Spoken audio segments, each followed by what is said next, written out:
Brian Lehrer on WNYC. Well, we've been through a lot of heavy stuff on the show today, as we do many days these days. Rikers Island as an issue in the New York City mayoral race, cuts to health data collection at the Centers for Disease Control in the Trump administration, and the conversation we just had on the Middle East. And as we sometimes do after all of that, we're going to end kind of on the lighter side. Let's talk about coffee. Roasted coffee prices are soaring higher and higher. That's what a recent Wall Street Journal article, Hell Hath No Fury Like a Coffee Drinker in 2025, is saying. Did you read it? So here's our question. Coffee drinkers, do you have any tips and tricks for managing the rising price of coffee? 212-433-WNYC, 212-433-9692. Have you changed your habits? Are you not getting as much coffee out and making more at home? Are you getting smaller sizes at your favorite coffee shop? What are some tricks and tips for managing the rising costs of coffee that you have engaged in? Wall Street Journal reported on some, and that you might want to share with fellow coffee drinkers in the audience. 212-433-WNYC, 212-433-9692. Why is this happening? Well, the Journal reports roasted coffee prices at the grocery stores are up 22% in the past year, more than any other item tracked by the government. And they attribute this to Trump's tariffs, hitting coffee producers in countries like Brazil, which has a 50% tariff right now, on top of coffee farms suffering from poor weather conditions there. And they get into some people's tips and tricks. What are yours? 212-433-WNYC, 212-433-9692, or you can text. Are you making your cold brews at home instead of buying them at a coffee shop, buying cheaper brands of coffee, or patronizing cheaper coffee shops? There is a range, as you probably know. What are your practices right now? What are your tips and tricks for fellow listeners to manage the spiking cost of coffee? 212-433-WNYC, 212-433-9692, and we'll take those tips and tricks on coffee right after this.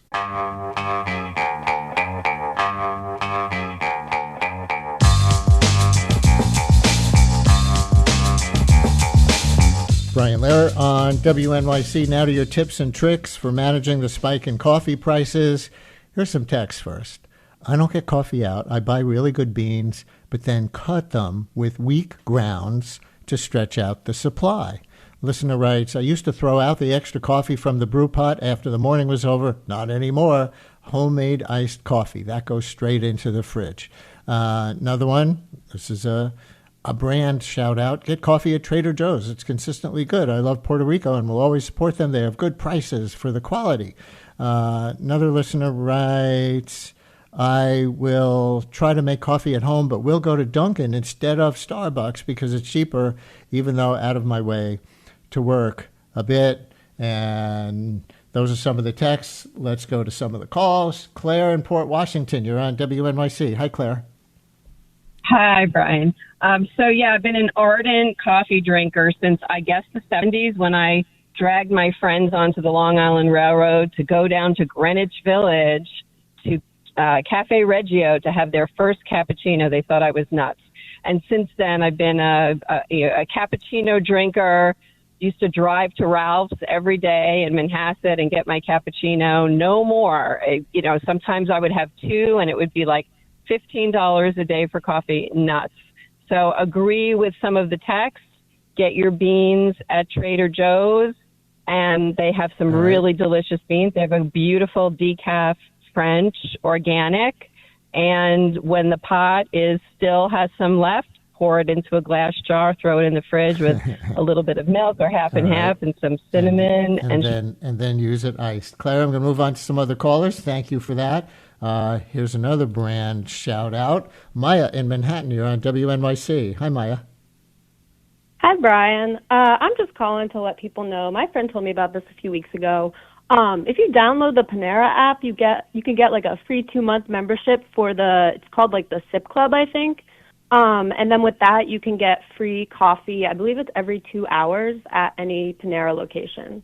Like coffee, iced coffee. I think it's other drinks too. But yeah, they give you like a free trial. Thanks for that one. June in Norwalk, you're on WNYC. Hi, June. Hi, Brian.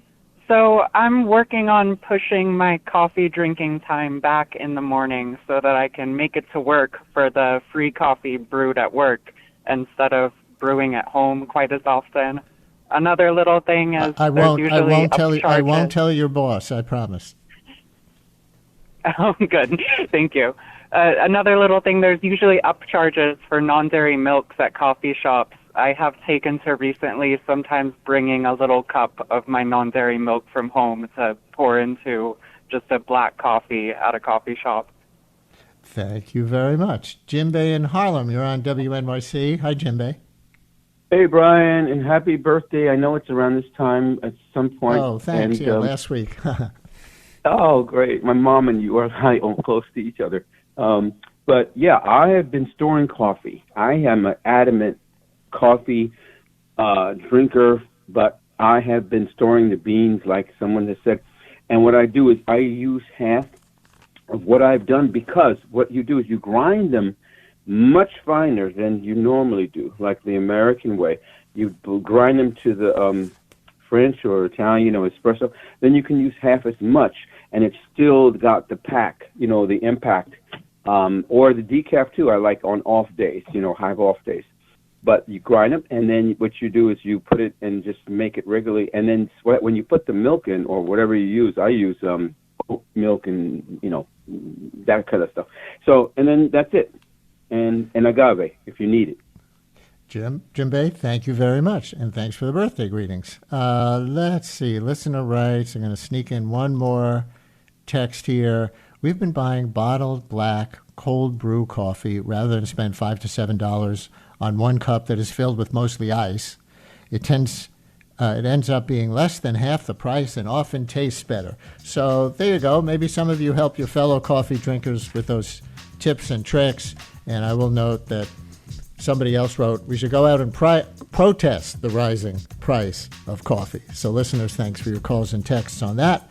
The Brian Lehrer Show for today, produced by Mary Croak, Lisa Allison, Amina Cerna, Carl Boismond, and Esperanza Rosenbaum, Juliana Fonda. Oh, no, it was Matt Mirando and Milton Ruiz at the audio controls.